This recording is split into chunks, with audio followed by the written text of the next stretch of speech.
Hello everyone, Innovator XABG here, bringing you a new FIFA 15 career mode on Xbox One.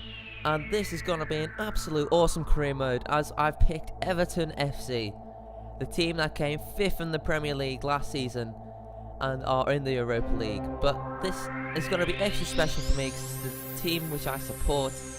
I know pretty much everything about the club, so I'm hoping I'd bring the best transfers and all that in. But I must admit, this year's FIFA has probably been the best FIFA in terms of improvement over the year that I've seen in a long time. I'm not sure whether I'm just saying that because I've only just got an Xbox One and I've gone from Xbox 360 FIFA 14 to Xbox One FIFA 15. But it does feel like, I don't know, the game is just so much improved. As here, this is just a message from the board saying that we'd like you to qualify for the Champions League, which is going to be tough considering the fact that Man U and let's say Tottenham underperformed last season, and also in the domestic cup they want us to reach the semi-final. But one of our weakest areas I find in real life and in the game is the centre-back position. Besides from John Stones, Distant and Jagielka are getting old, and it's a real shame because they are quality centre-backs, but we're not performing as good as they should be. As I've finally found what could be the future pairing between Stones and Liam Moore from Leicester City. But here, I think Koné was the only player I put on the transfer list for sale, and Tottenham came back with an irresistible offer. And then I got this in my message box, as Newcastle United were also fighting for the young Liam Moore, which was kind of a shame because it looked like I was going to get him for a bargain. But I decided to up my offer just that little bit more than Newcastle United, just to be sure. And that's $1 million out the budget just like that. But another area which feels a little bit weak is the left mid position, which Steven Pienaar is getting older and he's losing his touch a little bit and he's very injury prone. So I'm hoping to bring Clemens into the club. He's another young player. And finally, with the departure of Aruna Koné, I decided to invest in Dwight Gale, who impressed me in the Premier League last season and is starting to impress me this season. And I think he'd be probably another good young player in case either Eto'o or Lukaku gets injured. We've got that backup striker in Dwight Gale, and I decided to give him a squad rotation. But yeah, our incoming signings are complete with Christian Clemens, Dwight Gale and Liam Moore, who are all young players. They don't seem the best overall, but potential is definitely a thing in this game, as John Stones is given an offer by Toulouse, which I'm simply going to reject. But this offer, however, is a little bit more, I wouldn't want to leave Steven Pienaar, I wouldn't want to let him go. But if I was going to let him go, I'd got to let him go with quite a bit of money so I could buy possibly a better left mid than Clemens. And then we can have two really good left mids. And they did come back with a 7 offer out with a recounter of the counter. And I decided to accept that because I thought that's a really good deal considering Steven Pienaar's 32. I know the stats won't drop as much as they did last year in FIFA, but I still think his stats will start to drop. And getting him for that amount of money would just be really good. As in the friendlies, we pretty much dominate each and every friendly. As you can see here, Clemens is also having a good performance. And Eto'o as well, which is good to see. He's 82. He's still got a lot to offer to our club after only just coming in this season. As you can see also in the background, I'm loaning out young players which could hopefully be my future stars. I don't know. And talking about future stars, James McCarthy has been given such an increase and he just looks like he's going to be an absolute awesome player, and it's so nice to see that considering in real life he's the real backbone of our team, and he's looking towards the future here of Barkley and McCarthy in the midfield. But this is my lineup going into the game against Leicester City, which in real life we did draw 2-2. But I'm hoping to go one better if we actually do want to qualify for that 4th position. We want to qualify for the Champions League. And as you can see, Leicester City do look a little bit weakened because we did steal their centre-back Liam Moore. but they still got, you know, a relatively decent side. I mean, these kind of games are always the games that can trip you up, and we want a good start to the season, so it's very important that we get some success out of this game. And it'd be nice to see our new signings, test them out, especially with Gareth Barry here. I'm not sure what they're probably doing this, you know, just because Gareth Barry's finally permanently signed in real life for this season, and same with Lukaku, really. But it's in my mind, it's probably just their second season, because they were there throughout the whole entirety of the season last season.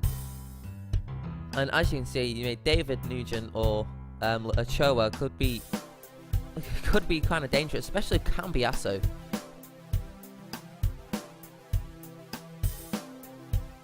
But I think the defense does look a little bit weakened with like Morgan, and that hopefully can be taken advantage of by our pace, like Lukaku, Barkley, Christian Atsu, who is on loan from Chelsea, and I'm looking to permanently swipe him up at the end of the season.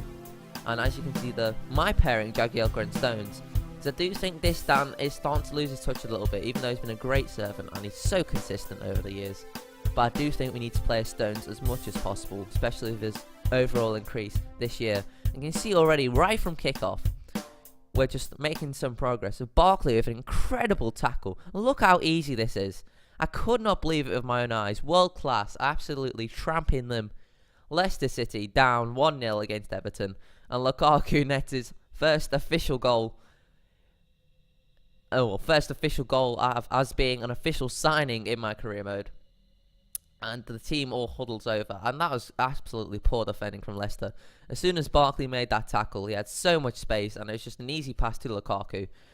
And that's a really nice animation there of the outside of his boot. Just the finesse of the outside of his boot. Using his stronger foot, and it was able to work, get past Kasper Schmeichel. And that makes it 1-0. And very early on in this game, I felt extremely dominant. And that was, you know, a reward for our efforts. But I know I'm showing all these replays. My question for you guys is whether you want to see all these replays, because I'm a big fan of seeing the replays, especially in next gen. I've not been able to do that. As you can see, Lukaku passes to his fellow Belgian and Kevin Morelos. And look, you can actually see the goal decision system. Goal line technology. That's another good replay that they've introduced into EA Sports, making it realistic as possible. And Kevin Morelos just so close there to getting a goal. And then Leicester City get momentum with this penalty. And up to this point, they were starting to get their feet, starting to get back in the game.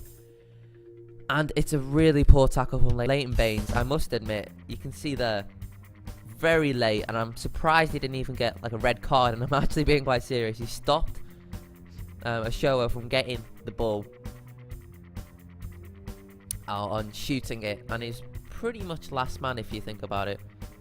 So that really should have been a red card, but we survive with our informed left back, and Cambiasso is able to guess the right way, and Tim Howard, unlucky there, goes the complete wrong way. And Leicester City, much like in real life, get back in the game. 1-1 it is in the 25th minute, as Leicester City's highest rated player goes and gets his first goal for them in career mode. And I know this is pretty much an irrelevant highlighter, but Drinkwater is absolutely thumped to the ground by McCarthy. You can see this toughness right in there.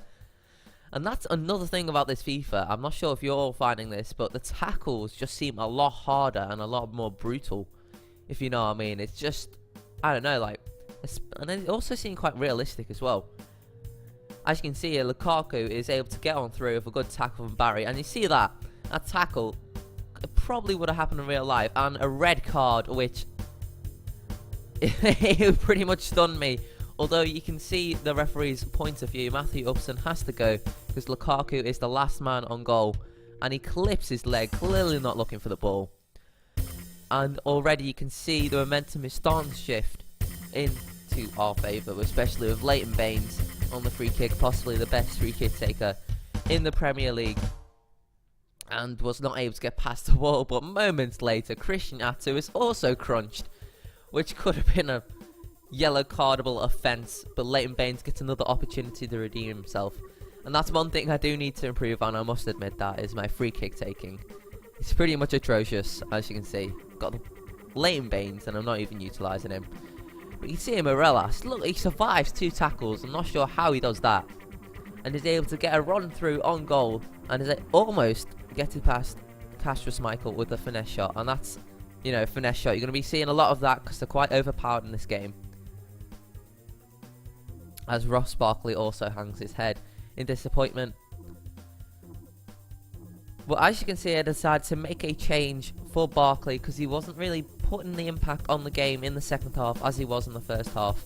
I was thinking either Morales or Barkley, but I do decide to bring Barkley off for Clemens to make his official debut appearance in an Everton shirt. And I really do hope Clemens is a successful signing because he just looks young, promising, 73 overall, but we're hoping to develop that. As we're looking to get back into the games, Leighton Baines with a pretty supreme corner right to Barry.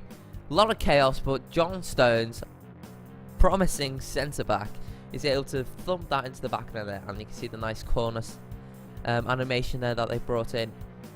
And that goal really meant a lot to our team. It's John Stones put it right in the corner, and Cassius Michael was not able to get back up in time.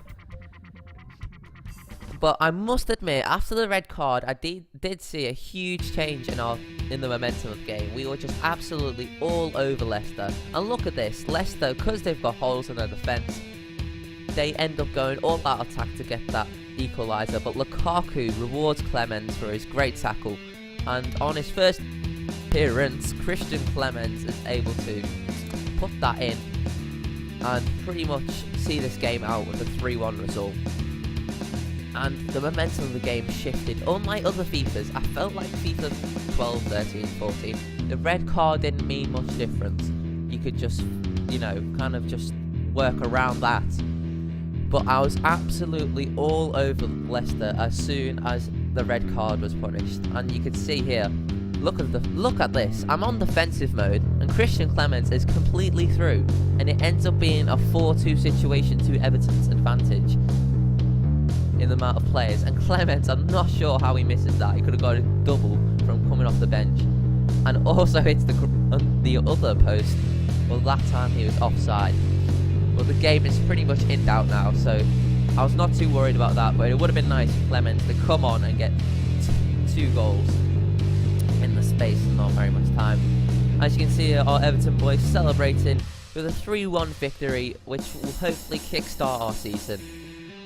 But my question to you guys, the subscribers, I've got money from Pinar's sale, and I feel quite satisfied with the transfers. Maybe bring in another goalkeeper for Yoel, because honestly, if I was Roberto Martinez, I'd be selling him, because he's not that good in real life.